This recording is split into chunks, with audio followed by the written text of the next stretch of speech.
मेरे प्यारे साथियों, नमस्कार। फ्रेंड्स, आज हम जो सिविल सर्विस एग्जामिनेशन प्री 2026 में होने जा रही है, उससे जुड़ी हुई कुछ बहुत ही महत्वपूर्ण खबरों के बारे में बातें करेंगे। मैं अंडरलाइन करना चाहूँगा कुछ बहुत ही महत्वपूर्ण खबरों के बारे में, इसलिए मैं चाहूँगा कि आप मेरी बातों को थोड़ा सा ध्यान से सुने। और मैं यहाँ केवल खबरों की ही चर्चा नहीं करूँगा, बल्कि उसके आसपास की जो दूसरी खबरें हैं उनके बारे में भी बातें करूँगा, जो संभावित हो सकती हैं प्री एग्जामिनेशन की दृष्टि से। फ्रेंड्स, आपके लिए एक उपयोगी सूचना। मैंने आईएएस की तैयारी के लिए 2 पुस्तकें लिखी हैं। आप आईएएस कैसे बनेंगे, इसी के 2 भाग हैं। यह इंग्लिश में भी है। अब तक इसकी लाखों प्रतियां बिक चुकी हैं। यदि आप अपने आईएएस के लक्ष्य के प्रति सीरियस हैं तो आप इन दोनों पुस्तकों को लाइट हाउस मानकर चलें। यह आपके लिए एक प्रकार से मस्ट रीड बुक है। आप नीचे डिस्क्रिप्शन में दिए गए लिंक से ये दोनों पुस्तकें मंगा सकते हैं। फ्रेंड्स, एक बहुत ही महत्वपूर्ण खबर यह है कि यूनेस्को ने मराठा मिलिट्री लैंडस्केप को वर्ल्ड हेरिटेज लिस्ट में शामिल कर लिया है। किसने शामिल किया है? यूनेस्को ने। ये छोटी छोटी बातें हैं, लेकिन आपके दिमाग में रहनी चाहिए। वर्ल्ड हेरिटेज में शामिल करने का जो अधिकार है या दायित्व है, वह यूनेस्को को है। शामिल किया उन्होंने मराठा मिलिट्री लैंडस्केप, यानी कि हमारे यहाँ जो मराठा रूलर्स रहे हैं, उन्होंने सैन्य जो निर्माण करा, लैंडस्केप है, सैन्य निर्माण जो कराए।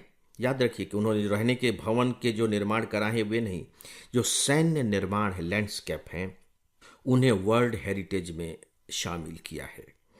और जो शामिल किए गए हैं लैंडस्केप, उनकी टोटल जो संख्या है वह है 12। ये 12 किले हैं, फोर्ट हैं। आप जानते हैं कि किले क्यों बनाए जाते थे। इसमें जो सबसे इम्पोर्टेंट बात है, जिसके एग्जामिनेशन में पूछे जाने की संभावना मुझे ज़्यादा लग रही है, वो ये है कि इसमें से एक जो किला है, 11 तो महाराष्ट्र में शामिल हैं, लेकिन एक जो किला है वो महाराष्ट्र में नहीं है। तो कहाँ हो सकता है? महाराष्ट्र के आसपास हो सकता है, या यूं कह लीजिए कि इधर मध्य प्रदेश की तरफ आप आगे बढ़ सकते हैं। लेकिन आपको ध्यान रखना होगा कि ये जो एक किला है, यह तमिलनाडु में है। तमिलनाडु का एक विल्लीपुरम जिला है, वहाँ ये जिंजी किला है। ध्यान रखिएगा, ये जिंजी किला तमिलनाडु के विल्लीपुरम जिले में। क्योंकि सिविल सर्विस एग्जामिनेशन में जो यूपीएससी है, आपको इसी तरह से उलझाने की कोशिश करती है। देखिए, चूंकि ये मराठा लैंडस्केप है और किला है तमिलनाडु में, तो आपके दिमाग में ये बात आ सकती है कि भाई मराठा है तो तमिलनाडु में कैसे? क्योंकि जब हम इतिहास में पढ़ते हैं तो इतनी बारीकी से नहीं पढ़ते। बेसिकली ये जो किला था, ये चोल शासकों के समय का है। आपको ध्यान रखना होगा। आपको मालूम है कि साउथ में जो चोल शासक रहे हैं, वो बहुत ही शक्तिशाली शासक रहे हैं, और कला संस्कृति में तो उनका योगदान बहुत ही अनोखा है, और उनका साम्राज्य बहुत ही विस्तृत था। तो चोल शासकों से ये जुड़ा रहा है। लेकिन शिवाजी ने 1677 में इस पर अधिकार कर लिया था। तो सीधी सी बात है, अधिकार करने के बाद उन्होंने जो भी चेंजेस किए होंगे, तो ये मराठा लैंडस्केप में शामिल किया गया है। ये बहुत इंपॉर्टेंट पॉइंट है इस पूरी खबर का। यहाँ एक बात थोड़ी सी मैं और बताना चाहूँगा।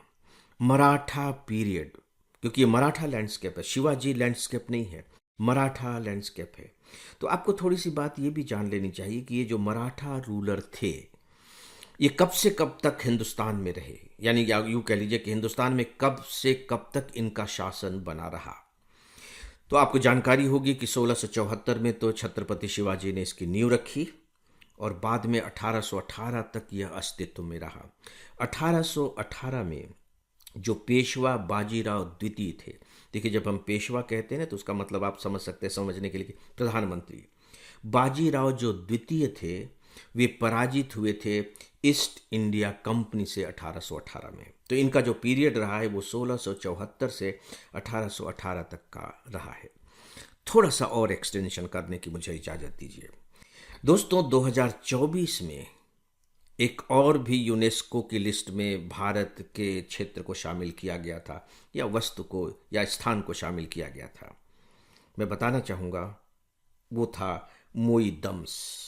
मोईदम्स असम में है, और असम के जो राजा हुआ करते थे, तो उस राजवंश के सदस्यों को जो जहाँ दफनाया जाता था उसे कहा जाता है मोईदम्स। ये 2024 में घोषित किया गया। मुझे उम्मीद थी कि शायद 2025 के सिविल सर्विस एग्जामिनेशन में इसके बारे में पूछा जाएगा, लेकिन नहीं पूछा गया। कोई बात नहीं, तो क्या आगे भी नहीं पूछा जाएगा? सामान्य तौर पर हमारे दिमाग में ये बात आती है। नहीं, इसके भी पूछे जाने की संभावना उतनी ही है। ऐसा क्यों? आपको ध्यान होगा कि इस बार के प्रीलिम्स में जो सीओपी के बारे में पूछा गया है, जलवायु से संबंधित जो सम्मेलन होते हैं, उसमें 2024 के सम्मेलन के बारे में नहीं पूछा गया है, 2023 के सम्मेलन के बारे में पूछा गया। ये बात अलग है कि 2023 में जो सम्मेलन हुआ था वो दिसंबर में हुआ था, तो हम उम्मीद तो यही करते हैं कि 2024 के बारे में पूछा जाएगा जब 25 का एग्ज़ाम है। तो नहीं, उसमें 2023 के बारे में पूछा गया था। तो जो बहुत ही महत्वपूर्ण घटनाएं होती हैं उनके बारे में थोड़ा और पीछे आपको जा कर के देखना चाहिए। इसीलिए मैंने मोईदम्स की चर्चा की, और ये जो मोईदम्स था हमारे यहाँ का 43वां वर्ल्ड हेरिटेज में शामिल स्थल था। इससे पहले चूंकि बात हम तो इतिहास की भी करने लगे हैं, तो मैं आपको धौलावीरा की याद दिलाना चाहूँगा।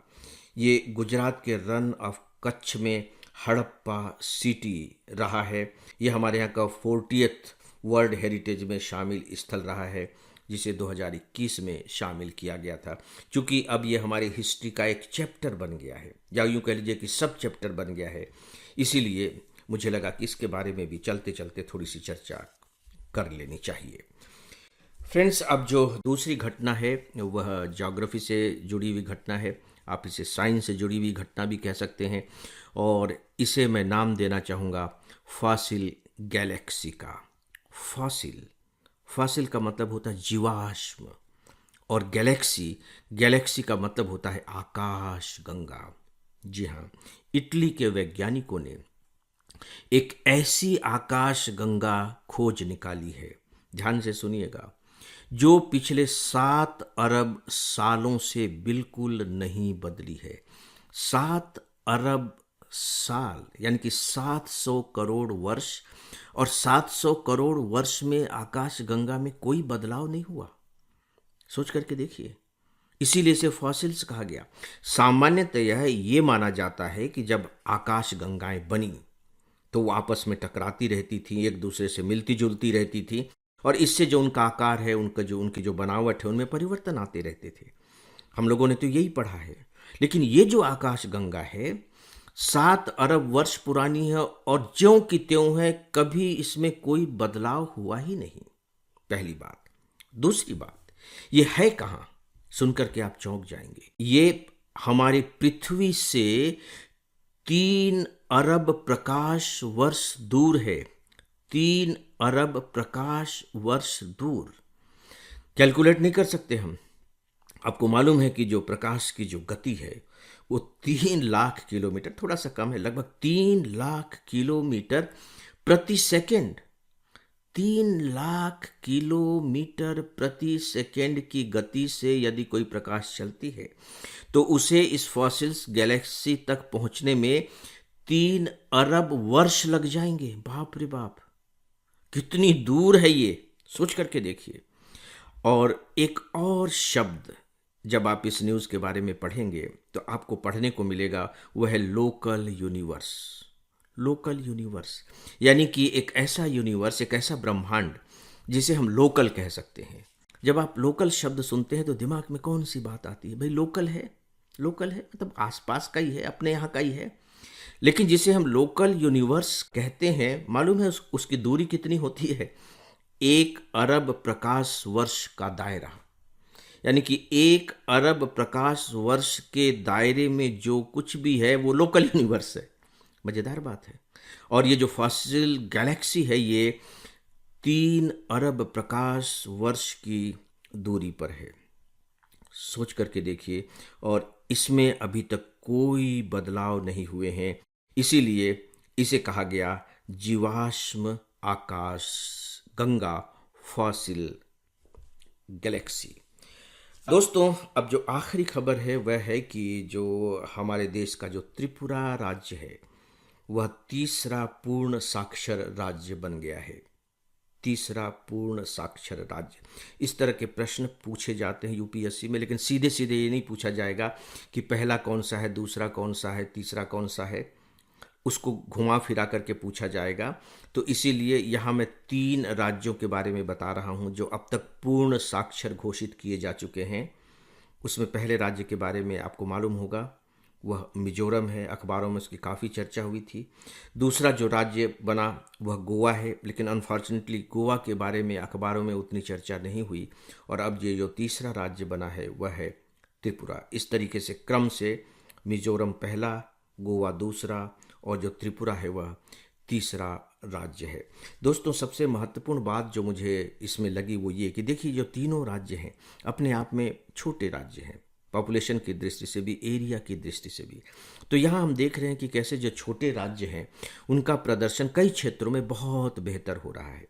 दूसरी जो महत्वपूर्ण बात है, जैसे यदि हम त्रिपुरा को लें तो उन्होंने जो ये पूर्ण साक्षरता के लक्ष्य को हासिल किया है, ये एनजीओ की मदद से किया है, कम्युनिटी की मदद से किया है। लोगों ने ये बीड़ा उठाया, और जब लोगों ने बीड़ा उठाया तो उन्होंने लोकल की आवश्यकताओं को ध्यान में रखा कि वहाँ के जो लोग हैं वो कब पढ़ना चाहेंगे, कब उनसे हम मिल सकते हैं। तो लोग रात रात में जाकर के, जो दिन भर काम कर रहे हैं तो रात में जाकर के उन्हें साक्षर बनाने का काम करते थे, और उनकी अपनी लैंग्वेज में उन्हें पढ़ाया करते थे। उनकी अपनी लैंग्वेज में पढ़ाने के लिए बाकायदे लिटरेचर तैयार किया गया, और इस तरह से पूर्ण साक्षर राज्य का दर्जा पाने का गौरव हासिल कर लिया। इसका मतलब यह हुआ कि यदि हमें सच में साक्षरता पर काम करना, यहाँ तक कि शिक्षा पर काम करना है, तो हमें उनकी जो आवश्यकताएं हैं उन आवश्यकताओं का ध्यान रखना होगा, और उनकी जो अपनी भाषा होती है उस भाषाओं को अपना आधार बनाना पड़ेगा। तो दोस्तों, इस विषय पर आज बस इतना ही, और अब आज के इस डेली ऑडियो लेक्चर को यहीं समाप्त करते हैं। नमस्कार।